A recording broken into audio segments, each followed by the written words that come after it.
Let's take a live look. This is inside the Hawaii Convention Center on a historic day. In just a few minutes from now, Governor Neil Abercrombie will enter this room. He will sign a bill legalizing same-sex marriage here in Hawaii. This is a Hawaii News Now special report. Now, the governor's signature is going to mean that marriages between gay and lesbian couples could start as soon as December 2nd. Hawaii is set to become the 15th state in the country to allow same-sex marriage. The governor called for a special session to consider the controversial issue. That session began on October 28th. Now, over more than 2 weeks, lawmakers heard about 57 hours of live testimony. They also sorted through tens of thousands of pages of written opinions submitted by the public. Emotions, as we saw, ran high. People on both sides of this issue held large rallies at the state capitol, and the bill eventually passed through both chambers, clearing the state Senate just yesterday. That's right. Mileka Lincoln has been following this story for months now. She joins us now live from the convention center. And Mileka, what's the feeling right now in the room? What's the ambiance like? Aloha, good morning, Grace, Steve. The feeling in this room is very hard to define. I would certainly say electric, filled with joy, and a lot of aloha. You've seen as people have started trickling in, they're very anxiously awaiting this SB1 HD1 bill signing by Governor Neil Abercrombie. And as they've come in, they've been greeted with lei.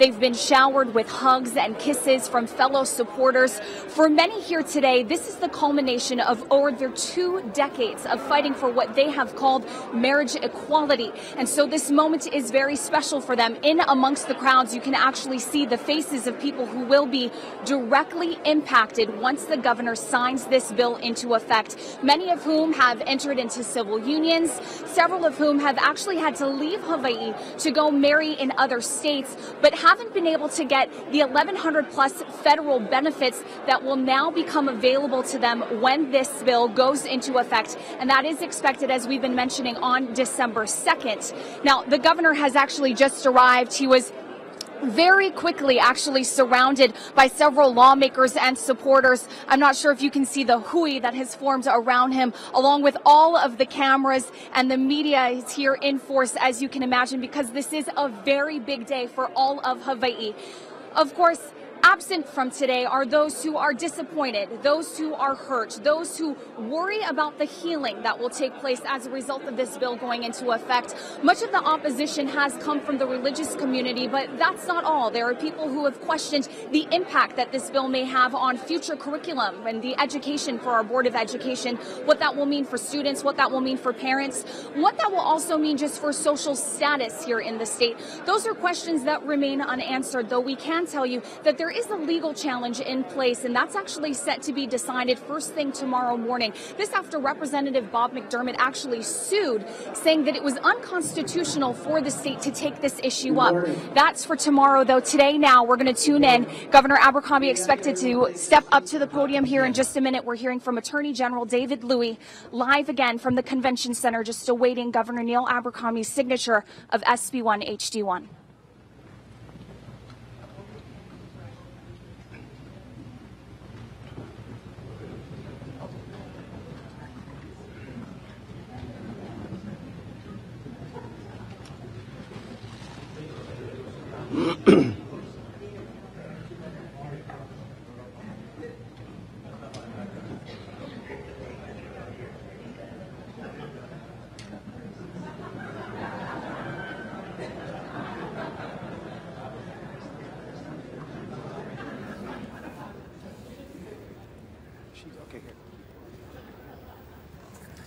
Again, we're waiting for the Attorney General to make some comments. Governor Abercrombie also, in just minutes, is going to be signing that bill into law. Good morning, everyone. Well, let's do it right. It's Hawaii. Aloha. Aloha. We're going to start our program today with an oli by Hinalei Moana Wonkalu.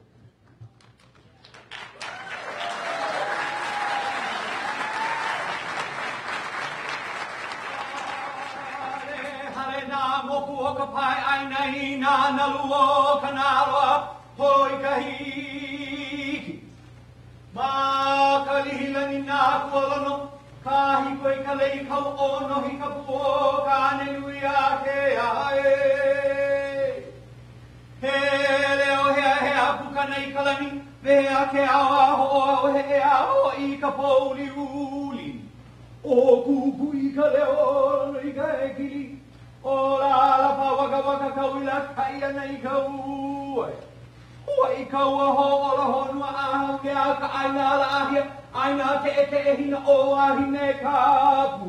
O kuko o kana ka eli ka mahina ai o pia ho I nei hina I ka ume ke ai ahi nei. O ka ho o ino nei leo kia nei ka lei o ka lana kila. O la loa nei ka ulu o ka lae. O la loa ka ho o ino ka la kapu. Ka la hiva hiva. O na ai kane. Na mahu, na punapa, na la o ke kaya ulu pauloa ke aloha e. He aloha la, he aloha e. I Hawaii he moko he kanaka Hawaii e. He ka manaka iki he pualena, mai ka paahu mai maula nuia ke a kanaloa. Nā mo'opuna o kai kolao me kapulana ke hau. Nā papa I hānau. Nā ke kamoahi ne o kukana ni e hulao e ka hako o koko. Nā pula pula aine I paikahi. Ino no holi kei kai ina komohana. Pai ki kamoku I lala ni I hui aku hui mai me holani. Puni kamoko o kai ala eki kilo. Nā hānu uhiwa lele I pola pola. O ka hiko ke kumu aina. Nā ni mā hele ka awale nā moku. Moku kia hola wai aka hai. I oki e kūkana loa. Taukuna aina nā moku. Moku ka ohe kapua kana loa. O hau mea manu kei kere, o mo I ke kalani. Nāna e noho. Noho I a Hawaii a ola. Ola. O kāla na ola. Ola ke ali I ke kauna. Ola ke li I ke kaua. Ola I a Hawaii a lulana. A kani mo puna I Kauai. O Kauai ka mokua. O mo I ke ha ke ali. O Hawaii nui a kea. Ka aina aloha. Ke aloha e.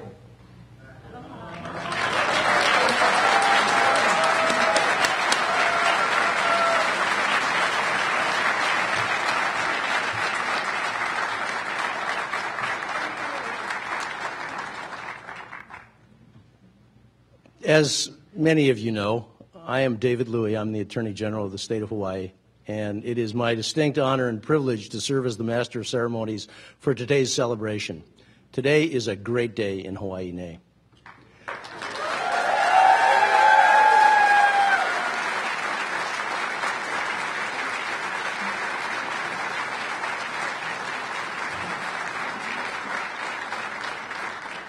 And with us here today, as befits a great day such as this, we have two superstars here today to start our celebration, Willie Kay and Amy Hanaiali'i. This is the first time that they have performed together in 10 years. And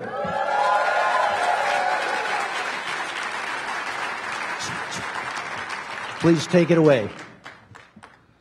Hey, mahalo. Good morning, everybody. Good morning. Everybody ready? You guys ready? Oh, congratulations. Say something, Tira. Aloha, everyone. Good morning. We haven't been together for 10 years, so we're kind of out of practice.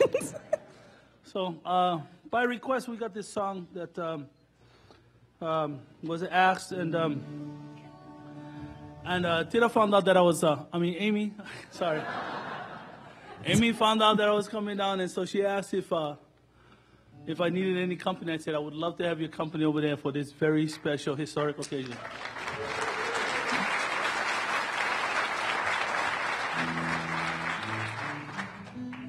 So we work up on, we rehearse, which I don't normally do. In the other ballroom. We rehearsed this one piece, and we hope that you like it and enjoy it. And thank you, Governor Abercrombie, for giving me the call and the opportunity. Mahalo. Thank you.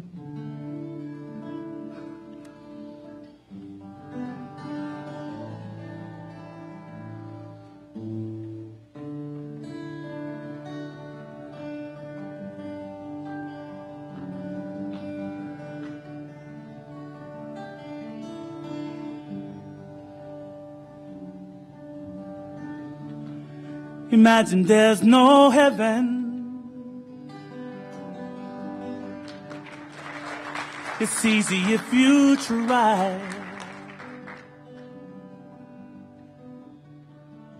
No hell below us, above us only sky.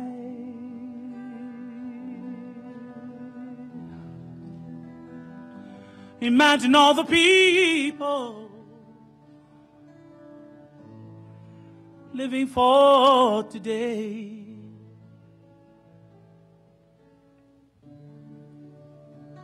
Imagine there's no country. It isn't hard to do.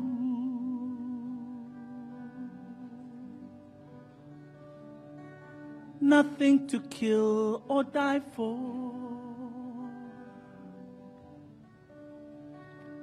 and no religion too.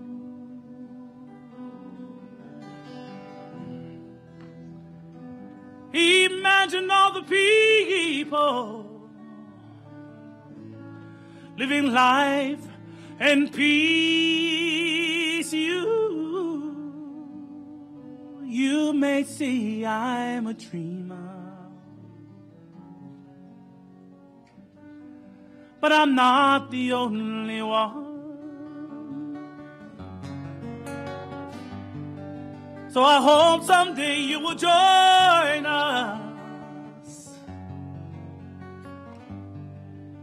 and the world will live as one.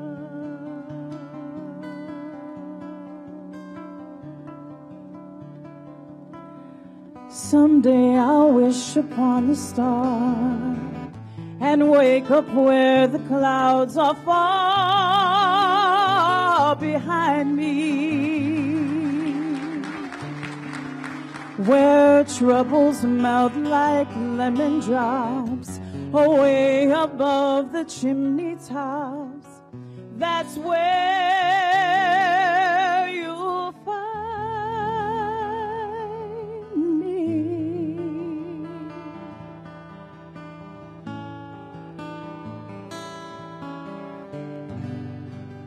You may say I'm a dreamer, but I'm not the only one.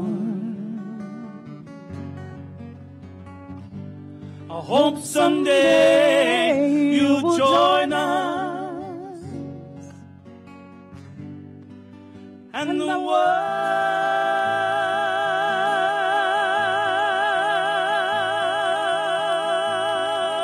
will live as one.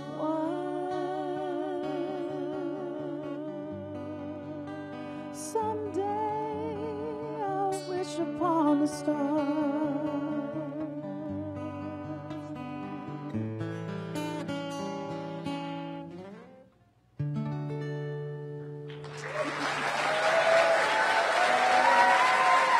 Hello, everyone. Mahalo. Come on, give it up.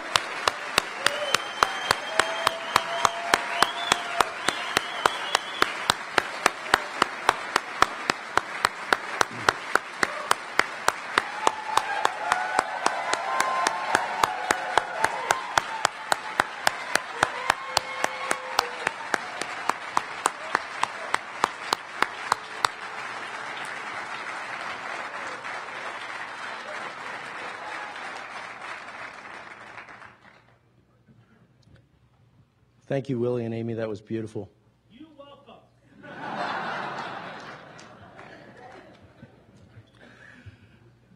There are rare moments in life when any of us are able to stand up and take action that changes history and promotes justice and equality. Today, we take this action. Today, we move forward into a new era of aloha for same-sex couples who want to get married and share in the rights of life, liberty, and the pursuit of happiness. They say that justice delayed is justice denied. And for almost 20 years, justice has been delayed and denied for our gay brothers and sisters who wanted to get married. But no longer. No longer.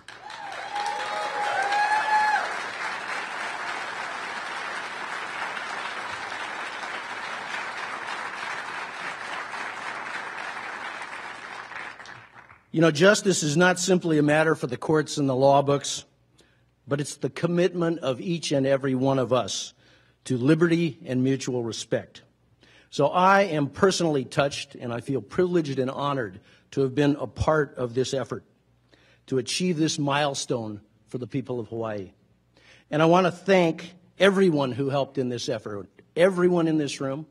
I want to especially thank the attorneys and members of the Department of the Attorney General who toiled long hours in dark rooms. Please stand up and be recognized.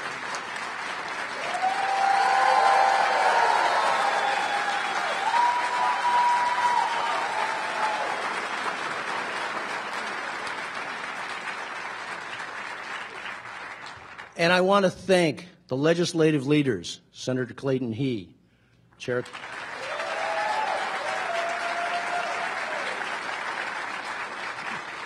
Rhodes and Chair Luke, who chaired 5 days of hearings.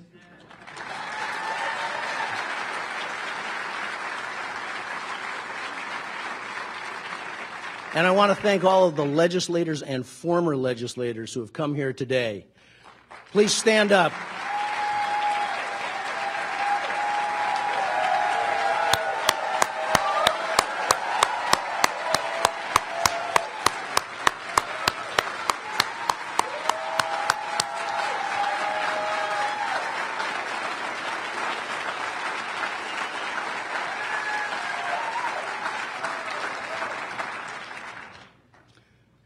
And most of all, not just because he's my boss, I want to thank Governor Neil Abercrombie for his leadership in calling this special session and for him appointing me and bringing me along on this journey so that we could do this together. Governor,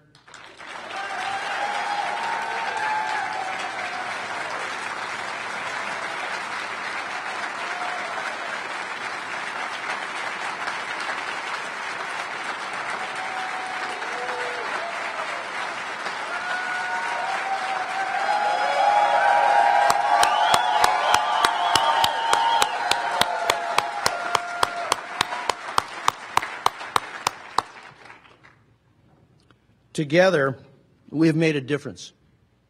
Together, we have made a law that establishes justice and equality for gay and lesbian couples while also preserving religious freedoms for those who disagree. I want to thank all of you for your support, for your aloha, and for your efforts in making this happen. And now I'd like to call on Senator He to make a few remarks. Senator Clayton He.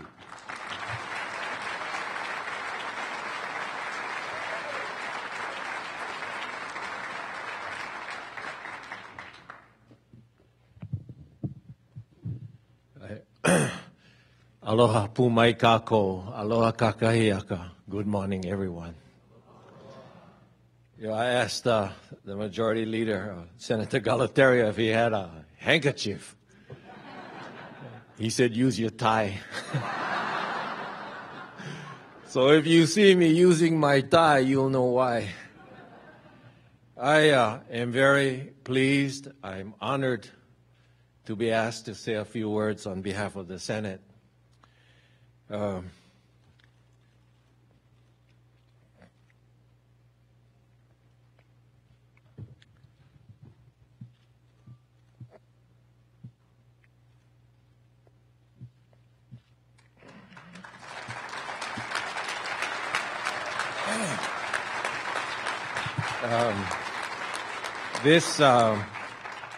This journey is beginning to collapse on me, I think. I've been telling people that, you know, and really I believe it, my role in this journey has been a small one, but an important one, and its weight is becoming to rest on me at this time, so if you bear with me. I saw Senator Matt Matsunaga and Senator Avery Chumbley, and I want to tell you, without them, without their foresight in 1997, without their leadership and their compassion for humanity, we would not be here today. So I would like Senator Matsunaga and Chumbley to please rise so we Some of us don't know who you are.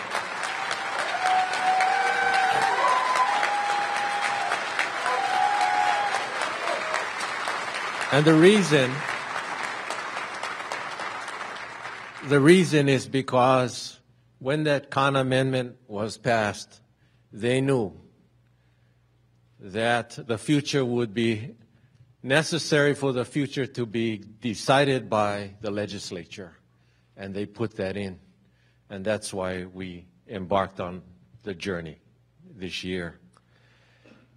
I saw Blake Oshiro and I thought of all of the tough times it's been for him. And I wanted to shout out to Blake.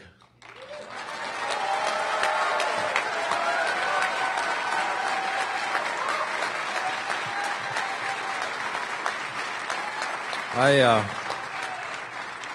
also wanted to acknowledge the legislators from the House and Senate because of the courage and commitment to see this day through.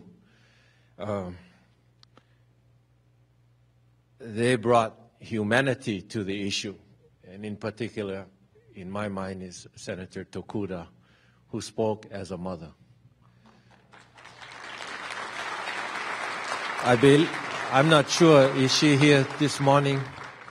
There she is there, Senator Tokuda. And finally, but not in the least, we've recognized our governor, and without his risk-taking leadership, we would not be here, Governor. And he's my friend. So let me thank all of you for making this day possible, all of you seated here. And let me share a story. Yesterday, when my staff called it a day, I was in the office, and Diamond Grace, who's my staff attorney, said, "Senator, maybe I should lock the door." I said, "No, leave it open." And there was a knock on the door, and in came a young lady with a young child. And she was dressed in her queen's outfit, and she had tears in her eyes. And she said to me, "I want to thank you for what you did." And I said, "Well, it's really a lot more than me, but thank you for taking time to come visit." And she had tears that welled in her eyes, and she said, "This is my daughter, a little girl." And I said, "Well, I'm pleased to meet you." And I said to her, "What is it about this day that causes you to come?" And she said, "I have a partner." I said, "Well, terrific. I'm glad to play a small role in your life." And she said, "No, I want to share with you what we go through." And she said, "And by the way, I'm a classmate of Senator Maile Shimabukuro," to give you an idea of her youth. And she said, we have two daughters. One is in kindergarten. And I want you to know that when we went to a school, the person that interviewed us finally asked, "Are you a two-mommy family?" And she said, "Yes, we are a two-mommy family." And the person interviewing her said, "This may not be the school for your daughter." And that's the human side of this morning's event. And she said, so we went to another school, and I'll tell you the name, Sacred Hearts. And she said that I told the lady interviewing us up front, I said, "We are a two-mommy family." And the woman at Sacred Heart said, "Your daughter is welcome here." So what a nice story.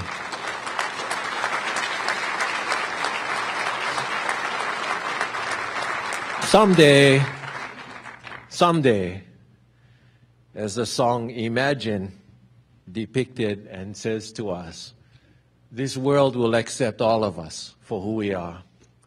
And I'm pleased to play a very small role with my colleagues in the Senate, and it is an honor for me to be a member of the Senate with them and celebrate this day with all of you. I could never have imagined that I would play a role in such a profound, yet in my mind, a really simple thing to do: bring justice and equality to all of us. Thank you very much.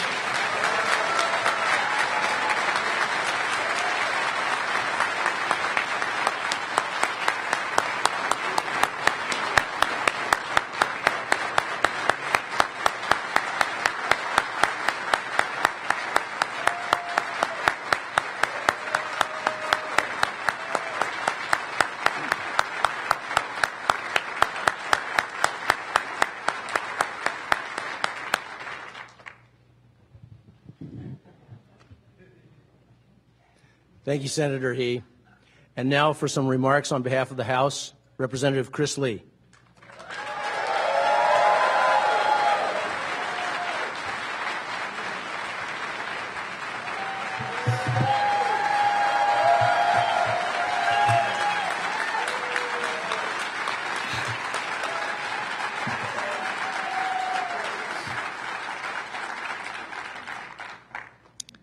First, I want to thank Senator He for bailing me out and giving me all the Kleenex I could possibly want. You know, this is, it's quite an honor to be here on behalf of the House, on behalf of everybody. I can't fathom the gravity of this battle, this debate, this issue that has gone on long before I've been around. And there are a number of people who've been fighting that fight since before I was born. House members who put their careers on the line to do the right thing. I just wanted to ask them all to stand today. Please, stand up. Vice Speaker Jackie Young, Blake, Marilyn, Jim, everybody.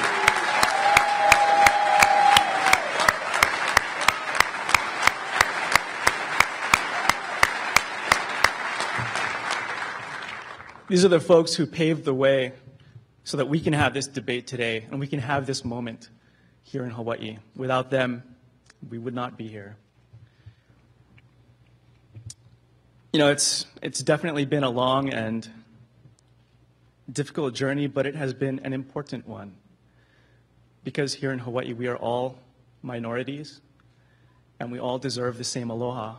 And people criticize the timing, but it is never the wrong time to do the right thing. And I really want to thank everybody.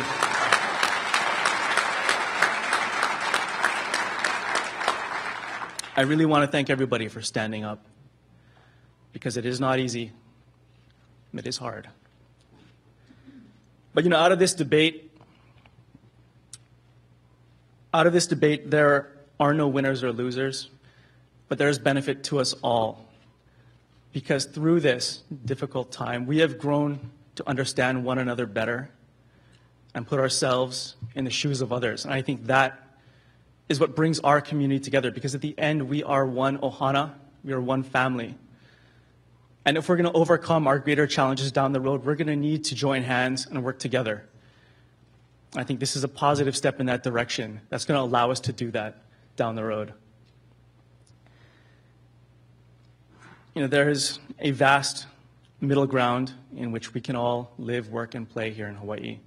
And I think it's an honor to be able to help focus our community, to join hands, and move forward.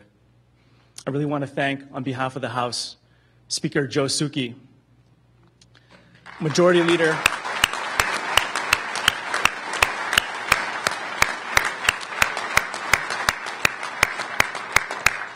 and he really deserves one more round of applause, actually. He's a fantastic guy.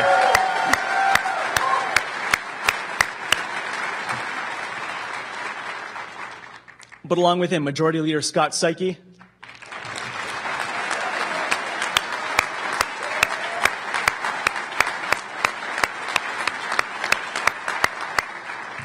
and Chairs Sylvia Luke and Carl Rhodes.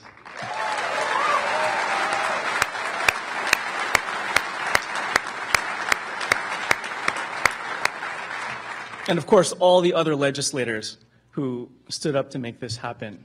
And not only them, but also the Senate, Chair He, Senate President, the leadership and the members there, Governor, and most of all of you who've shown up to make your voices heard at the Capitol at a time when they need to be heard most.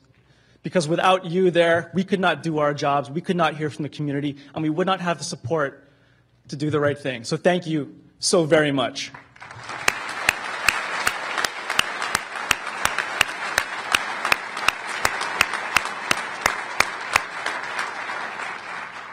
And so finally, I want to close by just saying that, it's been hard, but let it never be said that a group of committed people together can change the world, because today we did.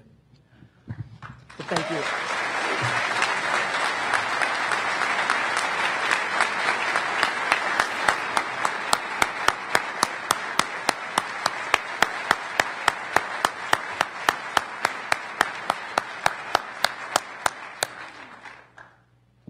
Thank you, Representative Lee. And now, a man who needs no introduction, the Governor of the state of Hawaii, Governor Neil Abercrombie.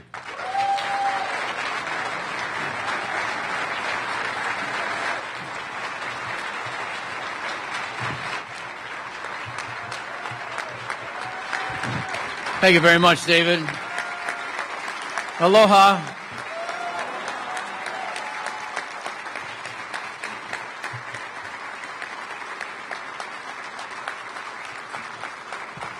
Aloha, everyone. Thank you. Mahalo nui.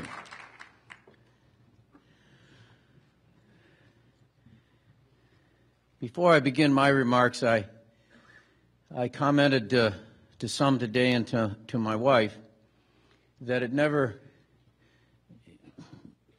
ever occurred to me that I would one day have both the opportunity and responsibility to do something that is as profound in the change that is to come in a few moments, as Patsy Mink was able to accomplish with Title IX, that literally changed the universe for women for all time.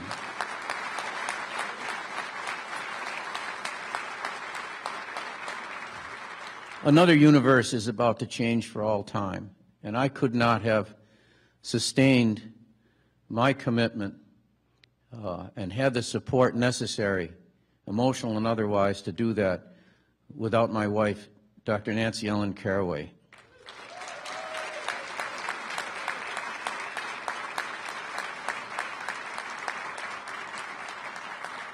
And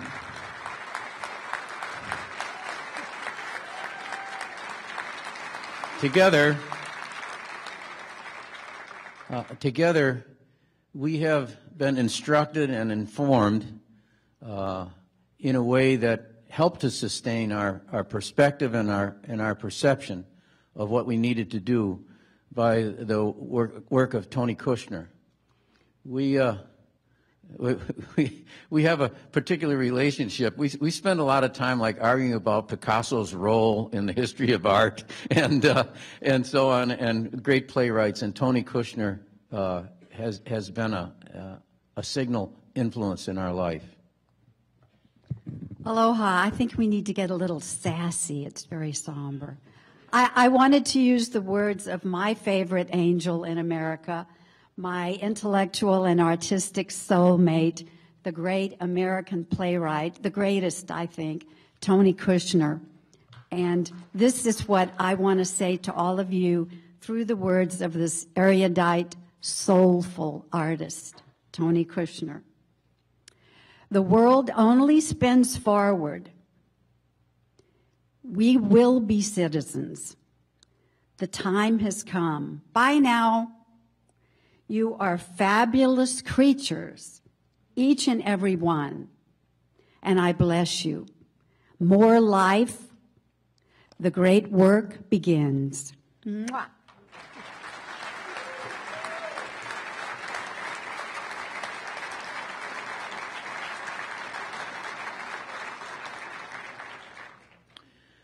We begin virtually every discourse with one another with the word aloha. And we all cling to that. We all think to ourselves that we know what it is all about, what it should be, what we want it to be. And I thought today, with this profound change that I mentioned about to take place, that perhaps I ought to re-examine it. Because I certainly was going to get up like everybody else and say aloha. And then I started thinking, okay, what am I going to say after that? And I thought, well, maybe I ought to think a little bit about that word, about aloha, about what it means. And I remembered that we actually have the aloha and the aloha spirit in our laws. It's in our Constitution. Aloha spirit is the coordination of mind and heart within each person. It brings each person to the self. Each person must think and emote good feelings to others. In the contemplation and presence of the life force, aloha means kindness, to be expressed with tenderness. Unity, to be expressed with harmony. Agreeableness, to be expressed with pleasantness. Humility, to be expressed with modesty. And patience, to be expressed with perseverance. I thought of that especially because when I was asked what my remarks might be, do I have any remarks, when the Senate agreed to the House version of SB1 and it had passed the legislature. And the last remark that I made, I spoke about courage, I spoke about determination, and then I said, and I wanted to thank the legislature for its patient perseverance. And I remember, where did I get that from? And I thought to myself, and then I realized I had channeled the very words that we have as the foundation of our state, our obligations to each other as citizens in the state of Hawaii, to express ourselves through aloha by patience and perseverance. I think that signifies exactly what this is about. And so then, having discovered that in myself, I picked up my Constitution of the United States. I have a little history of it. It includes the Declaration of Independence and the chronology of it. It even has the Articles of Confederation, the predecessor to the Constitution. And so I decided to reread and to say today what it is the legislature's just done. Congress shall make no law respecting an establishment of religion, or prohibiting the free exercise thereof, or abridging the freedom of speech, or of the press, or of the right of the people to peaceably assemble, and to petition the government for a redress of grievance. I submit to you that SB1 is the epitome of the First Amendment in action.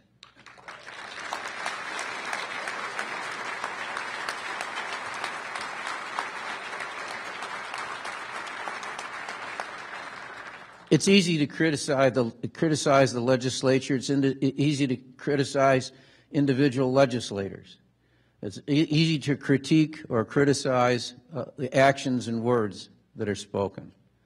But I will tell you, in time to come, when the history of SB1 is recorded and commented upon, as it will be, there'll be a lot of master's degrees and PhDs put together around this process over the past, well, but this immediate one, the past 20 years.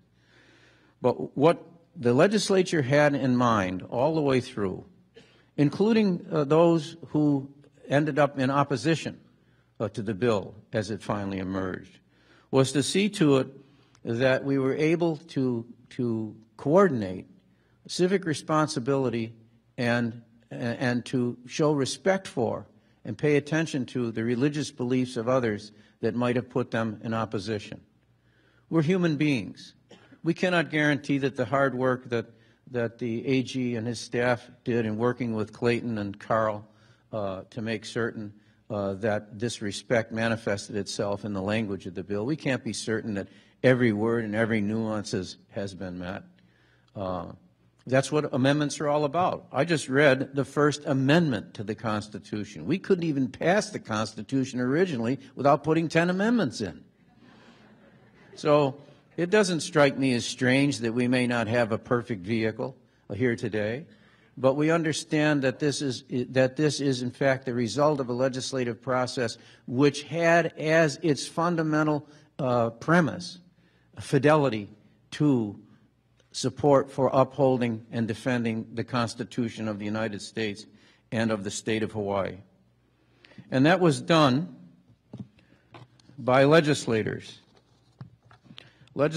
who acted on a premise that they were here to represent, they were in the legislature to represent the greater interests of the public, not necessarily to express their own particular views.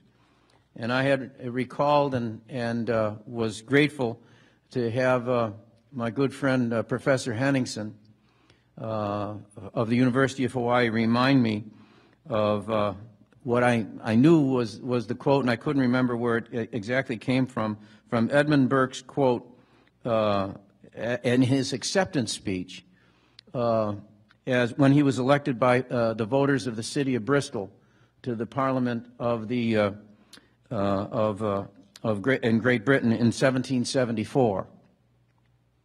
And I quote, "Your representative owes you not his industry only, but his judgment. And he betrays instead of serving you if he sacrifices it to your opinion. Parliament is not a congress of ambassadors from different and hostile interests, which interests each must maintain as an agent and an advocate against other agents and advocates. But Parliament is a deliberative assembly of one nation with one interest, that of the whole, not where local purposes, not local prejudices ought to guide, but the general good, resulting from the general reason of the whole. You choose a member indeed, but when you have chosen him, he is not a member of Bristol, he is a member of Parliament." And what happened in this legislature is people set aside even perhaps their own particular views of what might or might not be the greater good, but listened to what their role was in terms of upholding the Constitution and in moving forward SB1 in such a manner and with the motivation of acting as a member of a legislature acting for the greater good. We all have special interests. Everybody in this room has a special interest. This bill is a special interest. It's not a question of whether it's a special interest. It's whether it's a special interest that manifests the public interest and not a private interest. And that's what this bill represents, a melding of the special interest involved, that is to say, the equity associated with marriage, and the common good and the public interest as a whole, which is the upholding of the Constitution that binds us. There have been commentaries in our history with regard to the question of religion and democracy. This is not new to us here in the 21st century. Thomas Jefferson wrote in the Virginia Act for Religious Freedom in 1786, the Virginia Act for Religious Freedom. This question has been before us for a long time. Subject opinion to coercion, whom will you make your inquisitors? Fallible men, men governed by bad passions, by private as well as public reasons. And why subject it to coercion? It's to produce uniformity. But is uniformity of opinion desirable? I say no more than face or stature. Madison in 1833 said, "I must admit, moreover, that it may not be easy in every possible case to trace the line of separation between the rights of religion and civil authority with such distinctness as to avoid collisions and doubts on unessential points. The tendency to a usurpation on one side or the other or to a corrupting coalition or alliance between them will be best guarded against by an entire abstinence of the government from interference in any way whatever, beyond the necessity of preserving public order and protecting each sect against trespasses on its legal rights by others. That's what has been the process here in achieving SB1. The history is there. But now that I've gone over the history to myself and thinking about this and establishing a solid, I think, legal and legislative foundation, you come down to the question that moves me the most, and that is to say the human dimension, the dimension of depth, our relationship to one another. One of the first things that I was able to absorb when Nancy and I visited Queen Liliuokalani's home, Washington Place, that is now my honor and privilege to take responsibility for such time as I'm allowed to be governor. There was a picture there as we explored the home of the Queen. And for reasons that are entirely obscure to us, someone had affixed to this picture of the Queen in all her regal splendor the following words: "If we could but see our likenesses, could we not learn to be tolerant of our differences?" That's the Queen speaking. That's the legacy of Aloha. That's the guiding principle that I try to follow. I feel very deeply about the responsibility of being the Kia'aina, the governor. It's more than just words. It's more than just aloha. It's a profound and deep and abiding responsibility. If we could but see our likenesses, could we not learn to be tolerant of our differences? That's the Queen's admonition to us. I think that SB1 satisfies the Queen's desire that we look to see our likenesses with one another and not to see our differences. And finally, I was moved deeply by some words given to me by our dear friend, both my wife and I, someone with whom we've shared our highs and lows, our friendship, who has had to be hidden for all of her life in her heart, feeling that she was marginalized and shut away. She said to us, "Today was a moment that my community has fought for many, many decades. I have spent my entire life waiting for equality. I have spent my entire life waiting for equality. To be visible in the world I live in, to be a part of the whole. This courageous, colorful, inspirational, endlessly talented, brilliant like a star community. Finally, today, now, all those who have been invisible will be visible to themselves and the whole world."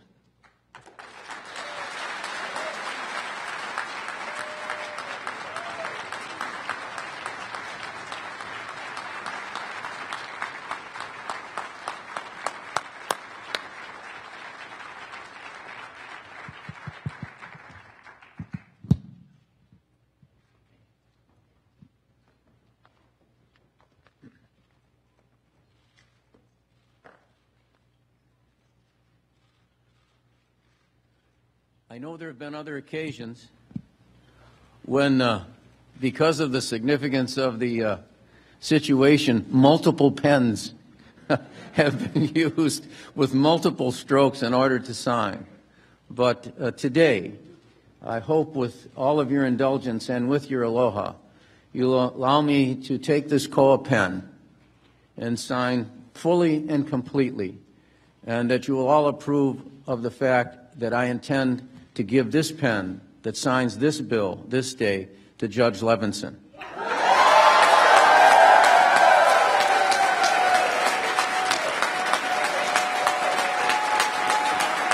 Done.